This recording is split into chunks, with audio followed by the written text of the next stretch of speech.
Bonjour à tous et bienvenue dans cette partie de la formation. Nous avons fini avec les relations. Désormais, vous allez pouvoir créer les relations entre vos modèles. Donc ça, c'est déjà bien. Maintenant, ce que nous allons commencer par aborder, c'est la migration. Rappelez-vous que nous avons supprimé le fichier ici qui s'appelle models.py. Pour des raisons de structuration, nous avons créé un dossier models dans lequel on peut séparer nos modèles. C'est parfait. Maintenant, pour que Django puisse prendre ces informations-là en compte, c'est les informations qu'il y a dans le dossier models, nous allons rapidement ajouter ici un fichier underscore init underscore py point py. Et puis à l'intérieur ici, on pourra simplement importer nos modèles. Donc on va importer catégorie from catégorie import catégorie. Voilà, super. On pourra importer également les tags. Donc là, je prends ça et je mets ici tag. Parfait. Et puis après, on pourra importer également comment. Donc comment. Et on va finir par importer le post. Post. Parfait. Donc voilà comment nous allons faire les choses. Alors, il faut respecter l'ordre. Pourquoi? Parce que vous allez constater que post est en relation avec catégorie et avec tag.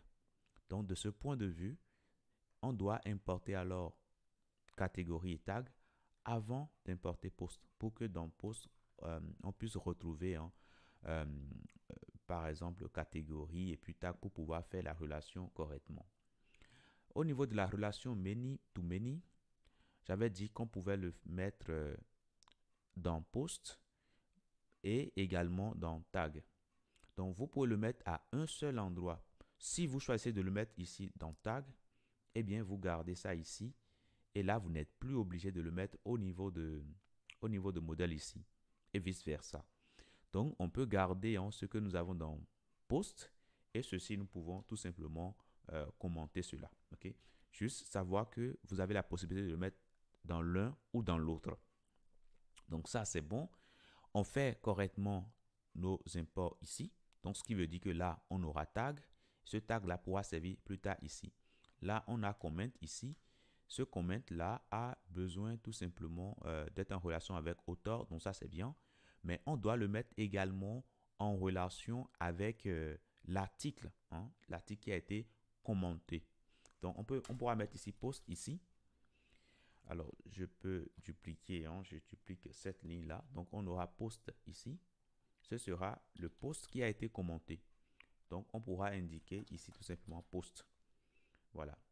Donc là, je vais rapidement indiquer from blog modèle post. On va simplement importer import post. Parfait. Donc là, c'est bon.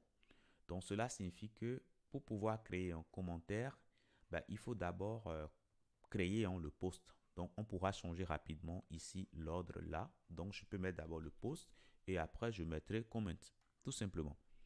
Donc en créant ce fichier underscore init, eh bien désormais Django pourra retrouver nos modèles et pourra créer les migrations. Donc, ce que je vais faire, tout simplement, c'est déjà de supprimer. Alors là, je ferme tout ça et je peux supprimer ma base de données. Donc, je viens là-dessus et je vais supprimer. Bon, ça va refuser, étant donné que mon serveur est déjà lancé. Donc, je vais rapidement couper mon serveur de développement et je refais l'opération. Donc là, ça supprime bien la base de données. Très bien. Au niveau des migrations, si j'ai des fichiers de migration, je supprime. Moi, j'ai déjà supprimé, donc voilà. Maintenant, on va commencer par créer une migration avec la commande que nous connaissons déjà, Python manage.py make migration.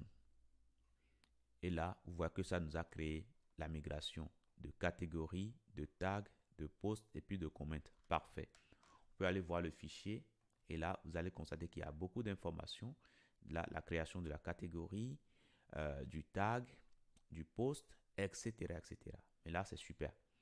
Maintenant, on pourra tout de suite mettre tout cela dans la base de données, c'est-à-dire créer les tables dans la base de données. Donc, on pourra alors tout simplement reprendre migrate.